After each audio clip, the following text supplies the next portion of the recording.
Bonjour, alors je tiens à vous présenter aujourd'hui un tarot que je viens de recevoir qui est le Tarot of Tolls, donc le tarot des contes, et qui a été pour moi une agréable surprise pour différentes raisons. Je vais vous dire pourquoi, mais bon, vous allez voir. Donc déjà, la boîte se présente de cette façon.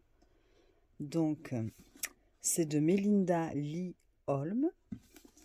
Et les illustrations sont de, alors attendez, j'essaie de voir à travers la caméra, de Rowan Daniel Eason. Donc ce que cela nous dit derrière, j'ai fait la traduction parce que évidemment il est en anglais. Cela nous dit, alors, les contes populaires nous ont apporté des leçons inestimables sur la vie pendant des milliers d'années.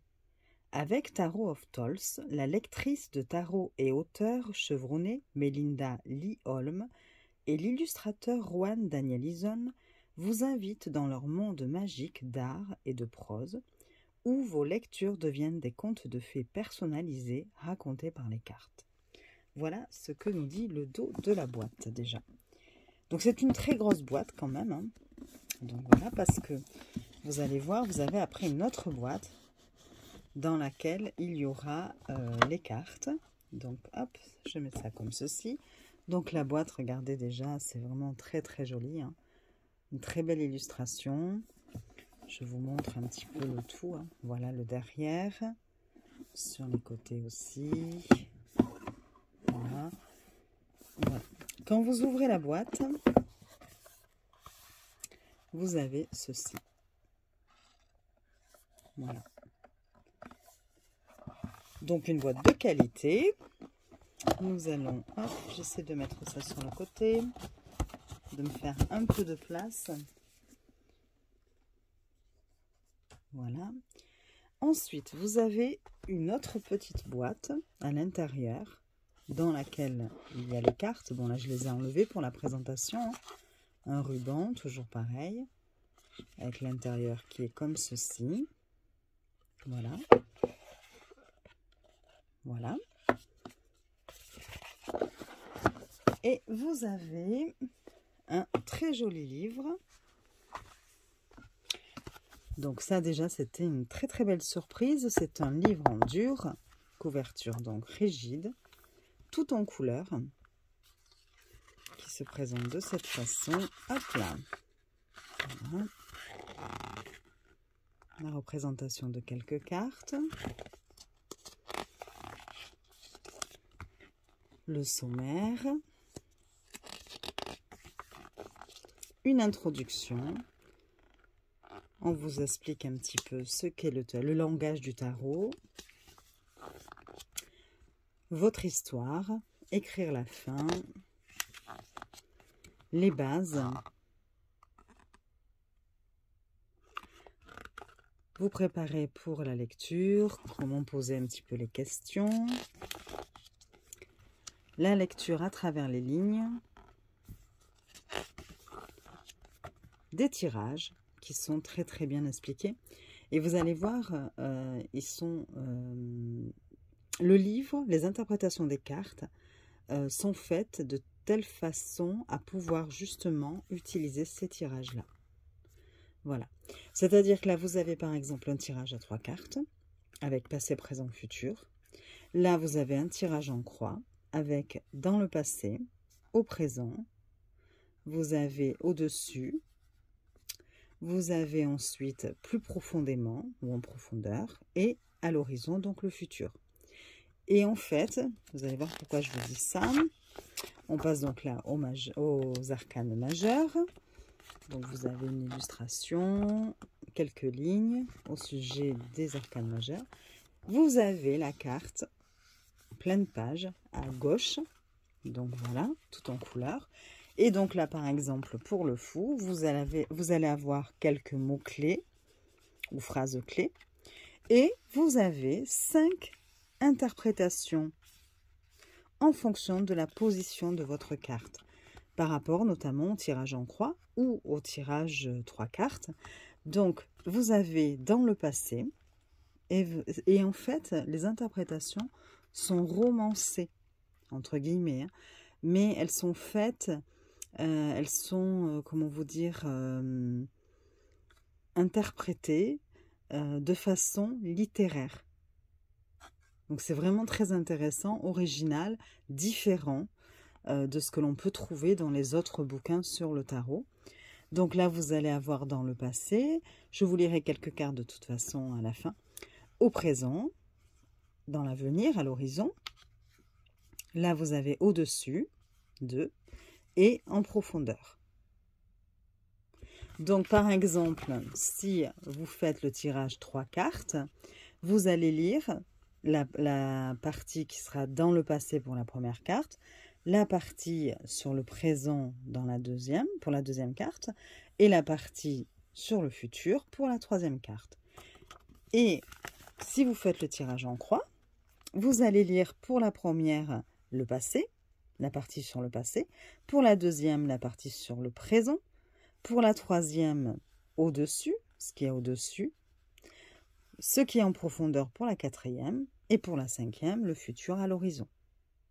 Voilà. Donc, oups, je fonce dans la caméra. Vous avez ça pour toutes les cartes. Vous voyez, toujours pareil, l'illustration, la carte en pleine page, et hop, toujours pareil. Et ça, vous l'avez pour les arcanes majeures, mais vous l'avez aussi, je vous les cherche, pour les arcanes mineures. Donc, vous avez d'abord un petit paragraphe aussi sur les arcanes mineurs, mince, excusez-moi. Et ensuite, on attaque avec l'as de coupe. Et vous avez exactement la même chose. Vous voyez, je ne sais pas si vous pouvez bien voir. Ça risque d'être flou. Mais de toute façon, je vous lirai la traduction d'une ou deux cartes. Comme ça, vous verrez vraiment ce que cela propose. Donc déjà, j'ai trouvé ça très intéressant. Je crois que c'est tout ce qu'on a après. Vous avez les remerciements et puis voilà. Voilà pour le livre. Alors, ce que je peux vous lire, c'est un petit peu justement ce qui est dit en introduction, parce que je trouve que c'est très très bien écrit, que c'est très intéressant. Alors, je ne peux pas tout vous lire évidemment, mais voilà, il y a quand même des choses très intéressantes. Donc, par exemple, si j'arrive à bien voir, je me demande si j'ai pas mis la caméra un petit peu de travers. Alors, l'introduction. Nous nous racontons des histoires pour donner un sens à notre vie. Si individuellement dans un journal, ou à deux ou en petits groupes avec des amis de confiance, ou collectivement dans des contes populaires et des mythes, raconter nos histoires recadre nos expériences, nous permettant d'apprendre et de grandir à partir d'elles et de voir le présent comme un moment continuellement suspendu entre le passé et l'avenir. Parfois, l'histoire dans laquelle nous vivons peut sembler peu claire ou trop compliquée. Le tarot nous aide à nous concentrer et à clarifier ce qui se passe dans nos vies, à entendre et à raconter l'histoire dont nous avons besoin pour avancer, et il utilise son propre langage spécial pour le faire. Donc après, elle nous explique dans le langage du tarot son parcours, comment elle a commencé à lire le tarot, en étalant les cartes, etc. Elle nous explique un petit peu son processus d'apprentissage et de découverte du tarot. Et puis, elle nous dit que le tarot est un langage, que chacune des cartes peut fonctionner comme des verbes, des adjectifs, excusez-moi, des noms, des mots simples ou des paragraphes entiers, en se développant et en se contractant selon les besoins. Nous attribuons un sens à différentes positions dans les tirages et posons les cartes pour former des récits, des arguments, des comparaisons et des enquêtes. Nous voyons les conseils des cartes individuelles changer et grandir lorsqu'elles sont combinées avec d'autres cartes. Lorsqu'ils sont, puisque ce sont les conseils, combinés avec d'autres cartes. Je suis désolée, comme c'est la traduction, c'est pas toujours très très bien fait. Ensuite, elle nous explique, j'essaie de ne pas tout vous lire non plus parce qu'après ça peut être barbant. Alors, je regarde, hein, je suis désolée. Donc après, elle nous explique un petit peu comment a été conçu ce tarot.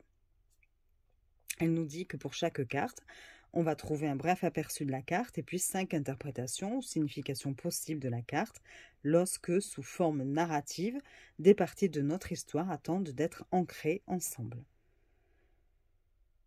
Elle nous propose de rassembler les morceaux de récit qui correspondent aux positions tristes de l'histoire du sujet ou de la situation que nous avons choisie. Voilà.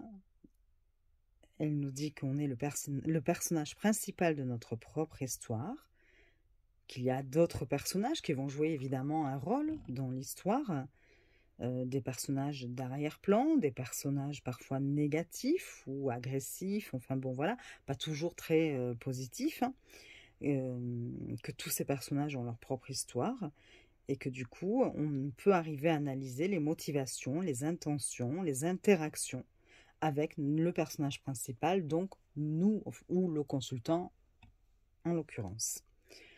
Donc voilà, en l'occurrence. Non. Alors ensuite, vous allez avoir après l'écriture donc de la fin. Alors comment se termine votre histoire? Cela dépend entièrement de vous. La beauté de vos lectures sous forme de chapitres ou de paragraphes dans une histoire et que vous pouvez ensuite imaginer ce que vous voulez qu'il se passe en rouge et guidé par votre lecture, commencez à prendre des mesures pour y arriver. Nous venons tous de quelque part, nous allons tous quelque part et nous tous, nous avons notre propre ensemble d'outils et de circonstances pour travailler avec, voilà. Lorsque vous travaillez avec ces cartes et que vous voyez toutes les différentes parties de votre histoire se dérouler, sortez de vous-même, observez-vous comme vous le feriez pour un protagoniste d'un livre. Voilà, soyez fiers de la façon dont vous vous voyez grandir et maintenez une curiosité pleine d'espoir sur la façon dont vous choisirez de terminer cette histoire et d'en commencer une autre. Voilà, je trouve que c'est très joli. Bon, je suis désolée, je bafouille un peu parce que je suis obligée parfois de changer les mots de traduction parce que c'est pas toujours très bien fait avec Google Traduction. Mais bon, voilà. Puis elle nous parle des bases du tarot.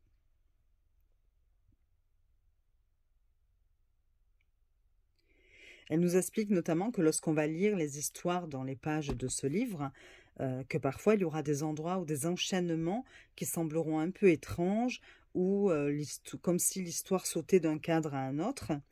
Et elle nous explique qu'avec plus de 2,5 milliards de lectures possibles de 5 cartes, le texte ne va pas toujours s'emboîter dans un flux parfait de langage poétique et de transition logique. C'est là que votre imagination et votre intuition ont le temps de briller. Laissez les lieux intermédiaires exister comme toile pour votre propre compréhension. Elle nous propose aussi de noter nos lectures dans un journal. Effectivement, ça va être à nous après d'adapter aussi en fonction de... Parce que là, on a, comme je vous dis, des textes un petit peu romancés, en tout cas transcrits de façon narrative. Et parfois, ça peut ne pas toujours nous parler. Et c'est à nous de les recadrer, les recentrer dans le contexte de notre situation, de notre vie, de notre question, voilà, vous voyez, de les adapter, voilà. On doit faire aussi ce travail d'adaptation et puis justement laisser parler aussi notre intuition, ce que le texte nous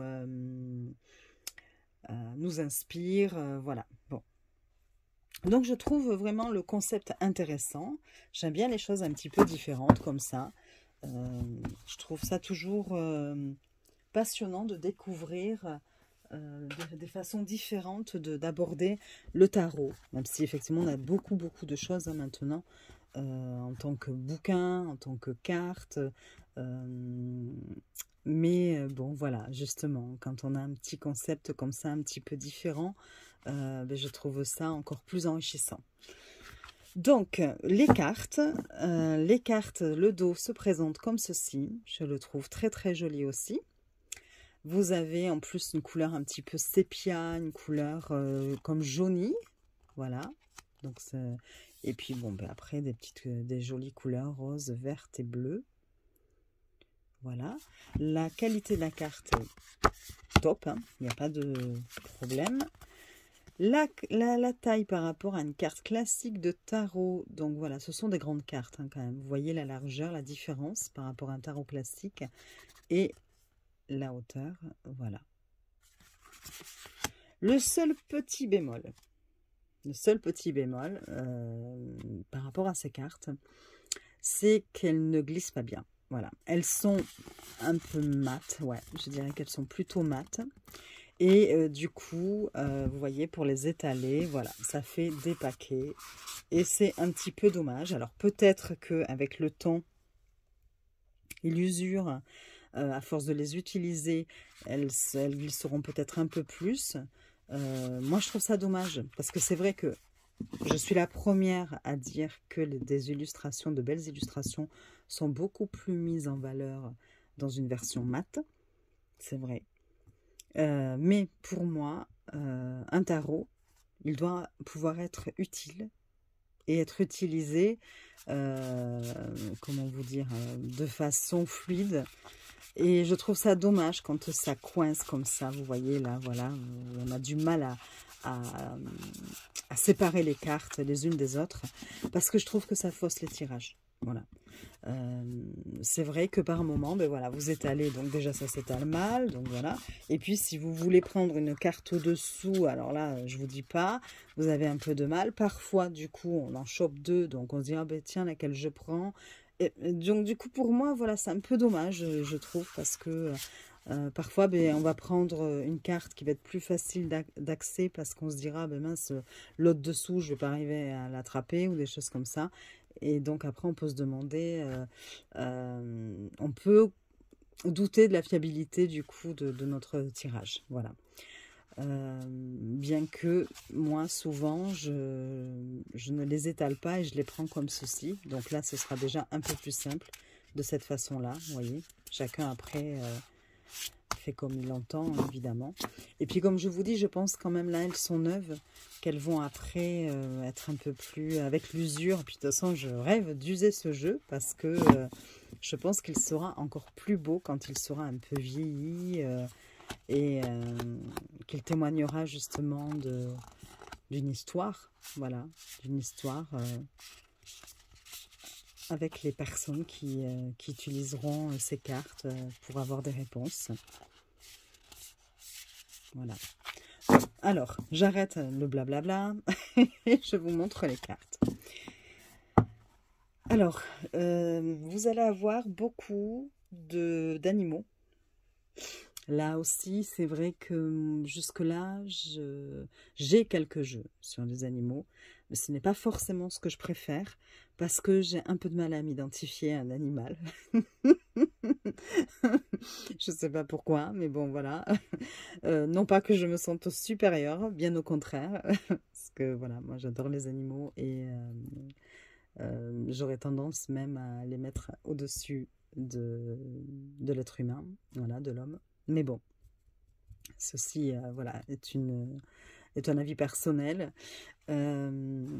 Mais bon, voilà, effectivement, c'est un peu plus difficile quand il y a des animaux sur les cartes, par moment même, à arriver à s'identifier ou à comprendre un peu la signification de la carte ou des choses comme ça. C'est moins limpide, on va dire. Sauf que là, bon, vous avez aussi de la nature, hein, des scènes un peu, voilà, de nature.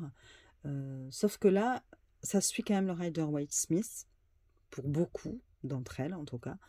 Même si j'en reste à dire que pour une personne qui débute dans le tarot, ça peut rester compliqué quand même. Ce n'est pas le tarot que je conseillerais comme ça en premier. Voilà. Donc bon. Alors, je vous fais découvrir enfin les cartes, parce que là, j'arrête pas de parler. Donc, vous avez le fou. Voilà. Donc, vous avez un encadrement noir pour toutes les cartes.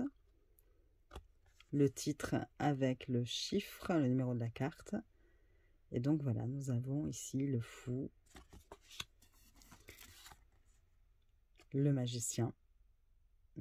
Alors c'est plein de petits détails, hein, donc je ne sais pas si là par exemple, vous allez arriver à bien voir. C'est sa baguette ici.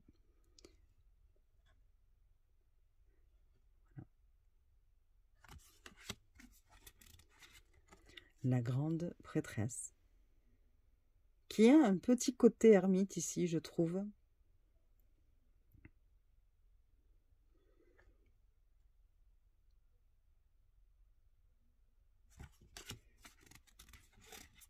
L'impératrice.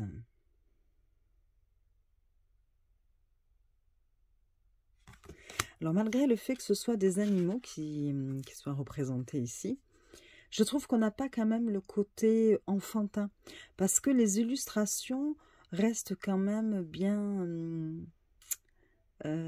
élaborées. Enfin, je ne sais pas comment vous dire. C'est pas des petits dessins comme ça faits où on pourrait se demander si c'est un enfant qui les a faits. Non, je trouve que c'est très joliment dessiné. On sent un côté artistique, hein. Donc ça, c'est l'empereur, hein. Vous avez là le hiérophante.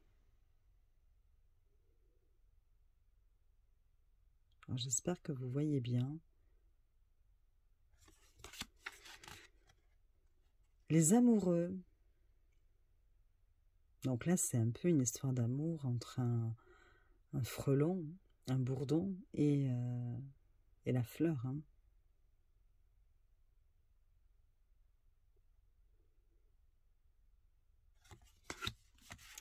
J'aime beaucoup celle-ci, d'ailleurs, le chariot.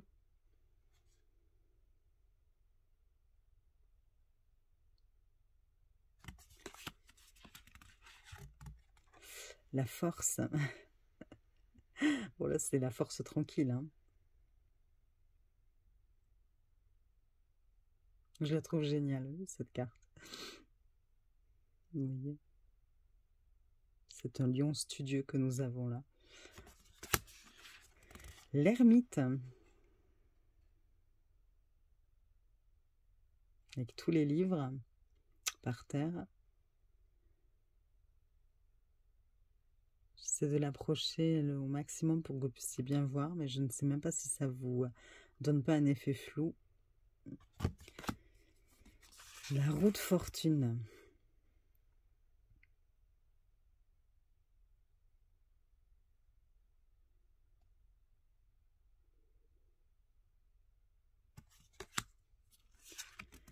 La justice.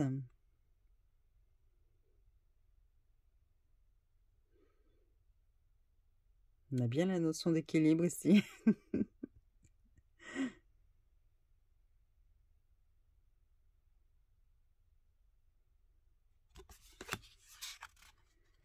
Le pendu.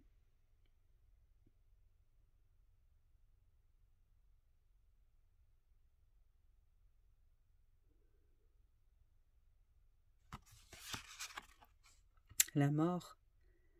Elle est très très belle cette carte aussi.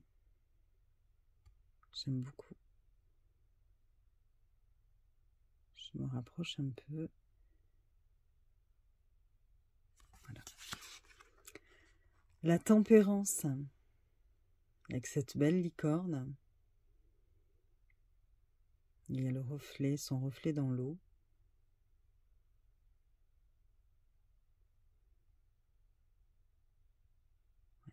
Très très joli. Le diable, j'adore.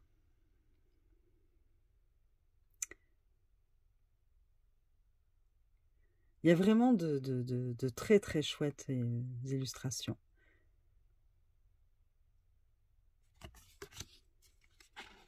Vous avez la tour.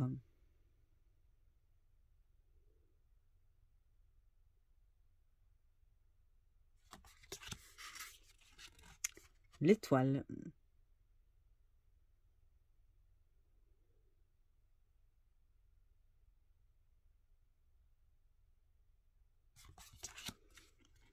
La lune, très très jolie carte aussi.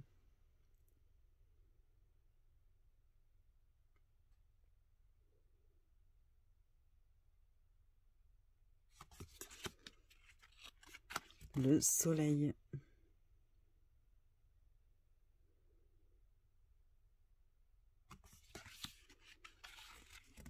Le jugement.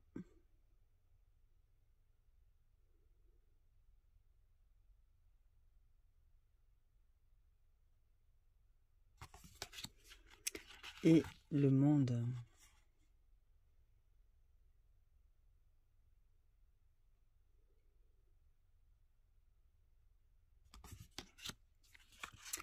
Alors, la suite des coupes, l'As, le 2,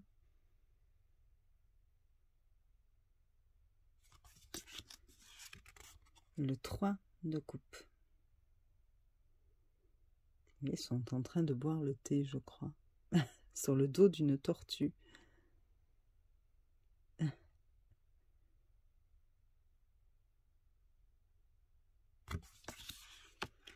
Le 4 de coupe. Et là, il est dans sa bulle.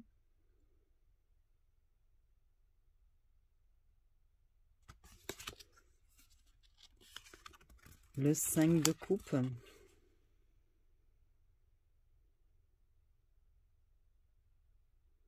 C'est un peu un tsunami ici.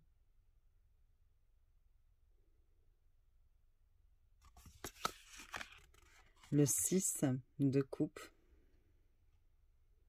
Où on le voit regarder toutes les photos de famille ou des souvenirs.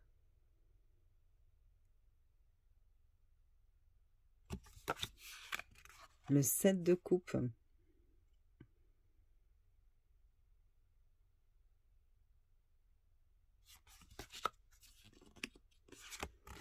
Le 8.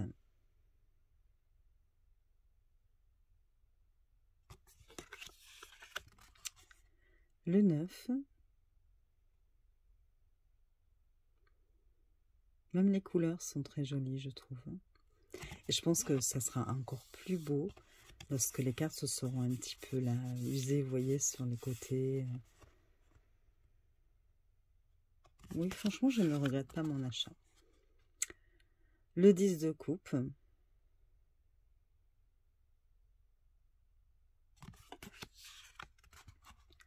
Le valet de coupe, dont le corps est constitué de poissons.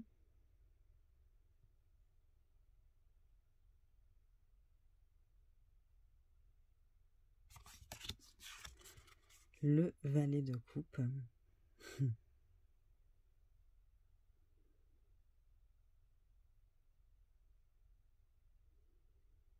Sur le dos d'un hippocampe, je crois. La reine de coupe.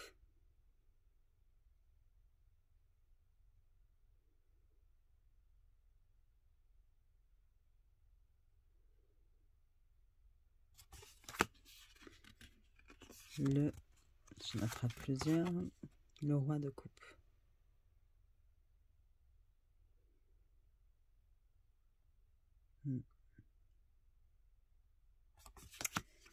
Alors, les épées. Vous avez l'as d'épée.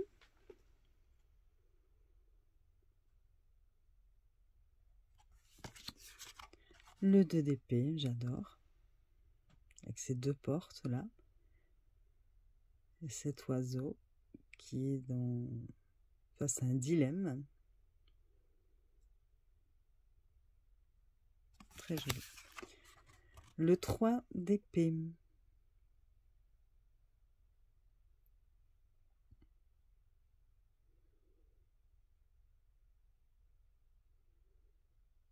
Donc là, par exemple, vous voyez, on peut avoir du mal pour un débutant, en tout cas, à savoir ce que représente le 3 d'épée habituellement hein, dans le tarot. Vous avez là le 4 d'épée. C'est pour ça qu'il y a des illustrations qui sont plus claires que d'autres, ou en tout cas qui correspondent un peu plus au Rider-Waite-Smith que d'autres. Donc là, le 4 d'épée. Le 5 avec cette tornade.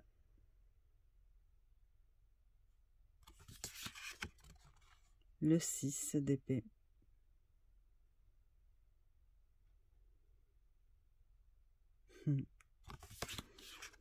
Le 7.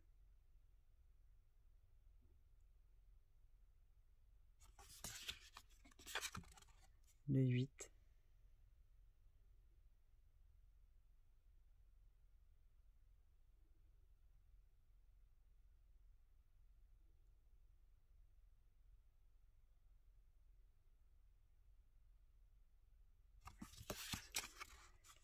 Le 9. J'aime beaucoup aussi.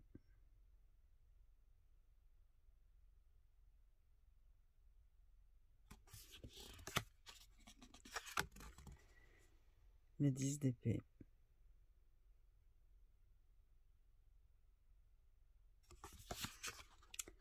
Le valet. Vous voyez là, de nouveau, tout comme le valet de coupe qui était constitué de poissons, là, il est constitué, il me semble, de petits oiseaux. Je vois pas bien à travers la caméra, mais j'ai l'impression... Bon, à vérifier. Je ne vais pas vous dire de bêtises, mais voilà, c'est une très jolie carte aussi. Le cavalier d'épée.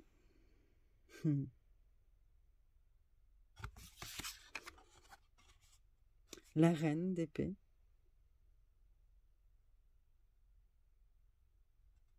En fait, il me donne le smile, ce tarot. Quand je regarde les illustrations, je sais pas, il me fait sourire. Je le trouve attendrissant. Et sans être gnangnan, voilà. Alors, l'as de pentacle. Bon, j'aime moins les insectes, hein, parce que c'est ma phobie, mais bon. Le 2.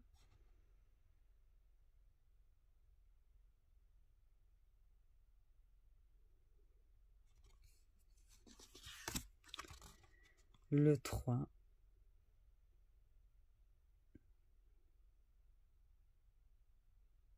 Là, on a bien le travail d'équipe. Hein. Pour pouvoir attraper ces pommes, ils montent les uns sur les autres. Et puis, c'est vraiment très, très joli. Le 4. Avec l'engagement, la construction, la concrétisation plutôt. Et l'engagement. On a un fond dedans. Nous avons le 5 de pentacle.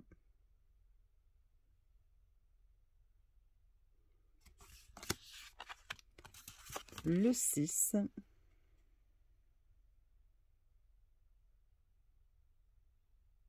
Très très joli aussi.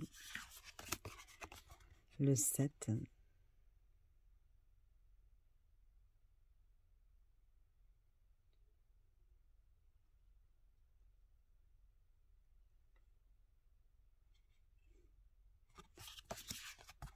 Le 8.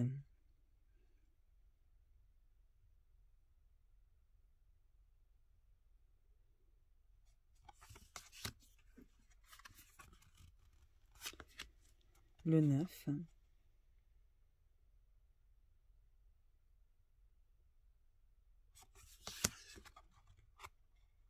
Et le 10.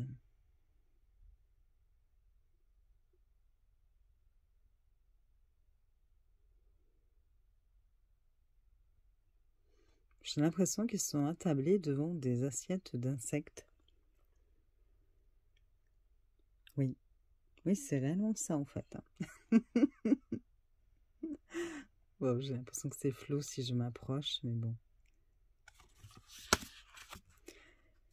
Le valet de denier au pentacle. Donc là, pareil, il est constitué de petites fourmis.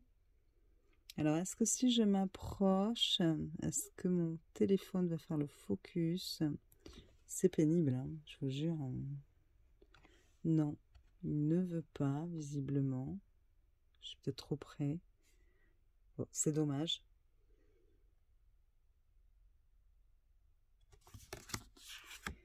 Le cavalier.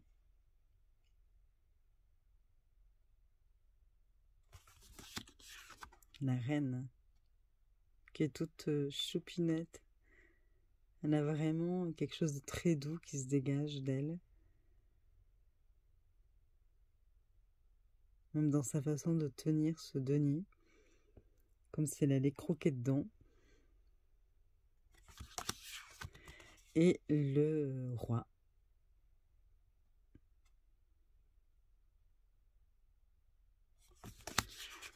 Ensuite, vous avez les bâtons. Donc l'as de bâton. Avec des dragons. Le 2, qui est vraiment sympa aussi.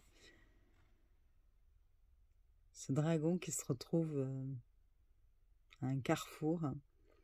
C'est un peu la croisée des chemins ici. Le 3 de bâton.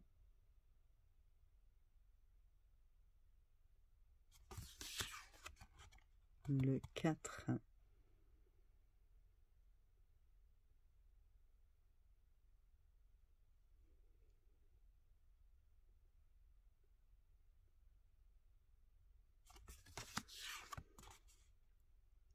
Le 5 de bâton.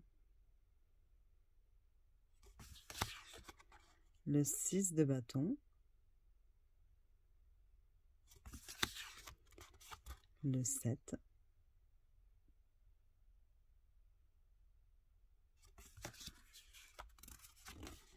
Le 8.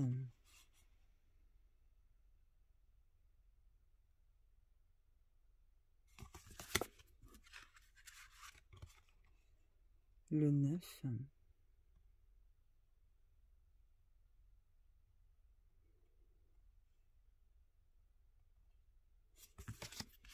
Il y a vraiment des illustrations qui ne sont pas évidentes, hein, parce que comme là, le 9 de bâton, j'ai l'impression qu'ils sont en pleine expression créative. Et donc, on a du mal à faire un petit peu... Alors oui, c'était avec les serpents, là, ici, mais bon, on a un peu de mal à faire le rapprochement avec le Rider-Waite-Smith. Hein. Vous avez ici le 10 de bâton. Là, oui, là, on peut faire facilement la corrélation avec le tarot Rider-Waite. Le valet.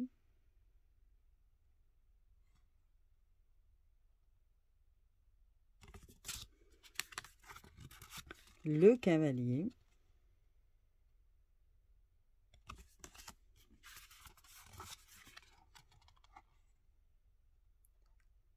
La reine. Et le roi de bâton. Alors, je crois que je vous ai dit une bêtise tout à l'heure. Par rapport, je crois que c'était au 4 de denier que j'ai pris pour le 4. Alors, attendez, je le cherche quand même pour corriger. Je vais voir si c'est bien ça. Voilà. Que j'ai pris pour le 4 de bâton. Voilà, ici. Et je vous ai parlé d'engagement, mais pas du tout en fait. Là, c'était plutôt les économies avec le 4 de denier. D'où l'idée peut-être de cet écureuil qui fait ses réserves. Et donc oui, là, c'est plutôt on essaie de garder ses pièces. Voilà. Donc je suis désolée, j'ai pris ça pour le 4 de bâton. Je n'ai pas réfléchi alors que j'étais dans les deniers et pentacles. Et je vous ai parlé d'engagement et de construction, ce qui n'était pas du tout le cas. Et quand j'ai vu passer le 4 de bâton, j'ai dit, oups, là j'ai fait une erreur. Parce que le 4 de bâton, il est comme ceci. Voilà.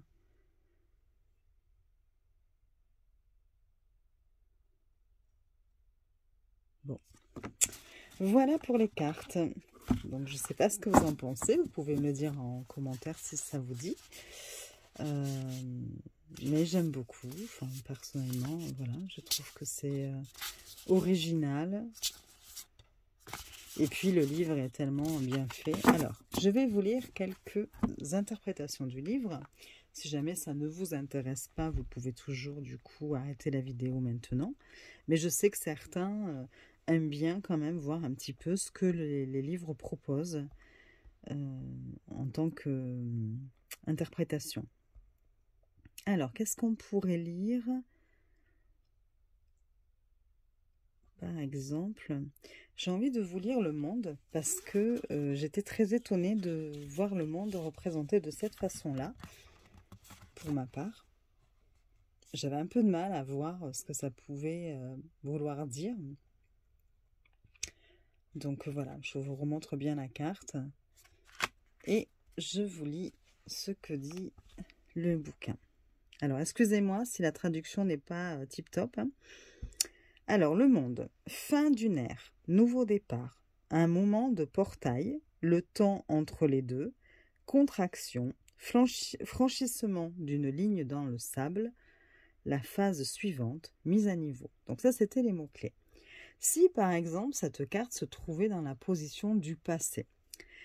Dans le passé, il y a eu une période déroutante où cela semblait être des choses aléatoires et des gens se sont retirés de votre vie. Cela n'avait aucun sens jusqu'à ce que la poussière soit retombée et que vous vous retrouviez à vivre une version nouvelle et améliorée de votre vie. Si cette carte se trouvait dans la position présent, donc maintenant, la bouche d'une grotte massive s'ouvre devant vous. Votre lanterne vous permet de voir à quelques mètres devant vous. Vous videz vos poches, n'emportez que l'essentiel alors que vous avancez dans ce portail vers un tout nouveau monde. Si cette carte se trouvait dans la position du futur, à l'horizon, de hautes falaises s'élèvent des collines ondulantes. Vous vérifiez votre carte. Vous l'avez suivie correctement, mais cette formation n'est pas enregistrée. Une ouverture apparaît dans la falaise. Vous faites une pause pour vous calmer avant de vous aventurer en territoire inconnu. Si cette position était au-dessus, c'est-à-dire dans la position en haut, par rapport, vous voyez le tirage en croix, donc par rapport à la carte centrale, elle est au-dessus. Cela vous dit, d'en haut, un champ énergétique descend sur vous. Il touche le haut de votre tête et vous commencez à bourdonner. Vous fermez les yeux et vous le sentez passer dans tout votre corps. Lorsque vous rouvrez les yeux, le monde brille comme si vous voyiez en technicolor. Et enfin, si la carte se trouvait en position en dessous de la carte centrale, c'est au plus profond de quelque chose a changé. Donc au plus profond de vous, quelque chose a changé. Vous voyez le monde différemment. Il y a quelque chose de plus que vous avez à offrir, une nouvelle façon de vivre en tant qu'individu et membre de la communauté. Vous commencez à utiliser un nouveau langage pour mettre ce changement au grand jour. Donc voilà pour un arcane majeur. Nous allons essayer de choisir un arcane mineur.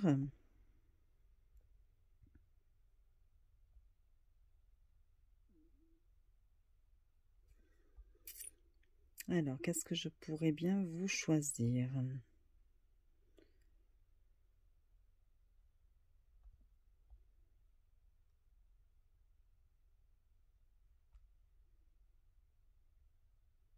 Mais tiens, le 2 d'épée. On va la regarder quand même avant. Hop là. C'est le 4. Hop. Le 2 d'épée que je trouvais très très joli. Avec les deux portes, vous voyez. Qu'est-ce qu'elle est belle. J'ai vraiment un coup de cœur pour cette carte. Je la trouve tellement joliment représentée et en même temps très parlante. Donc, alors, qu'est-ce que nous dit le texte? Le titre, c'est le désert et les volcans.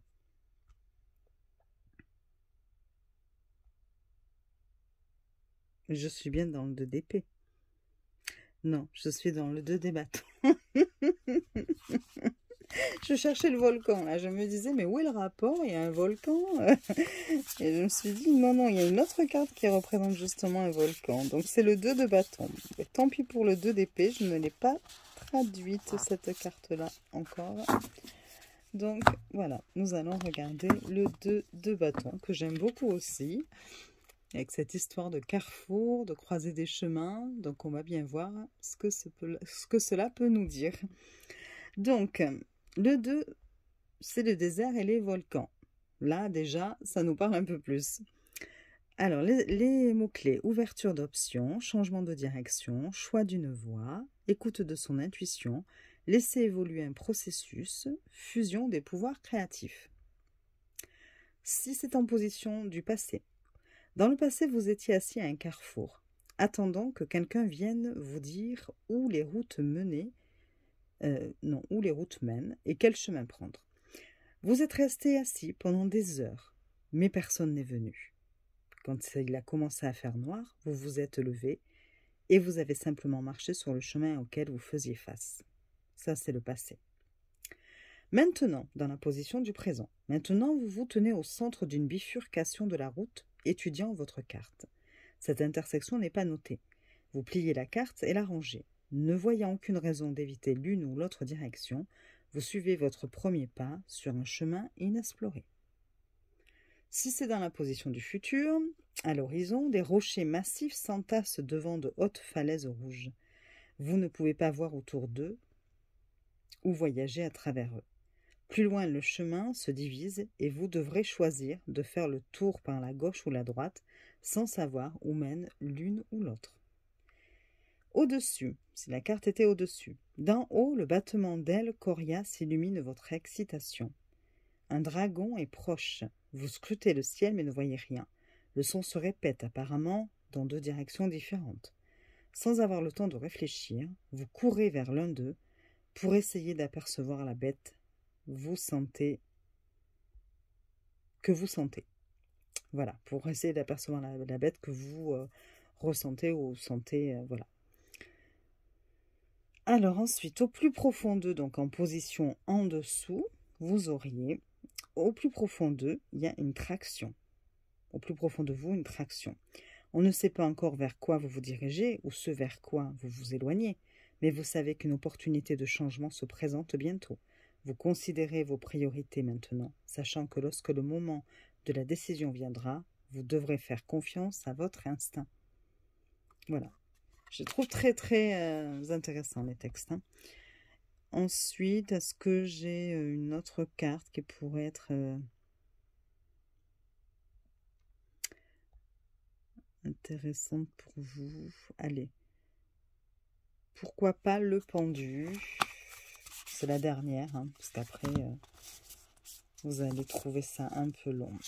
Le pendu, qui est comme ceci. Je vous la montre et je vous lis en même temps.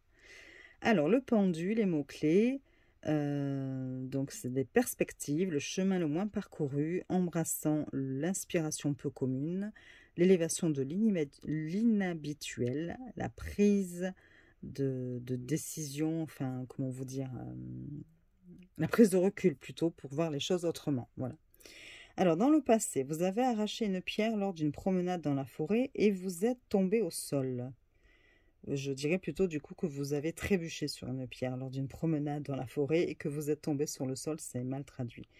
Vous avez donc un nouveau point de vue depuis le sol en levant les yeux et vous avez un tout nouveau motif forestier que vous voyez dans les branches, une multitude de mousses et de champignons. Si c'était dans le présent, on vous dit qu'une colonie de chauves-souris dort toute la journée, suspendue aux branches, ayant leurs ailes enroulées autour de leur corps, sauf un. Effectivement, on le voit bien en haut. Une seule chauve-souris se tient debout, les ailes déployées, profitant plutôt, d'une vue qu'aucune autre chauve-souris n'a jamais vue. Si c'était dans le futur, une image mineure parfaite du paysage se reflète dans le ciel au-dessus. L'air entre les pointes des arbres de ce monde et le monde à l'envers vibre et scintille. Vous vous demandez à quoi vous ressemblez pour quelqu'un qui se trouve dans le monde d'en haut. Et si vous aviez... Donc ça c'était pour l'avenir. Hein, à l'avenir. D'en haut maintenant, si c'était une carte au-dessus, une main descend pour vous taper sur l'épaule. C'est vous, joyeusement, pendu la tête en bas à la branche d'un arbre. Vous vous faites signe de grimper et vous obligez en prenant place à côté de vous sur la branche en voyant le monde à nouveau. Bon, je crois que c'est très très mal traduit. Bon.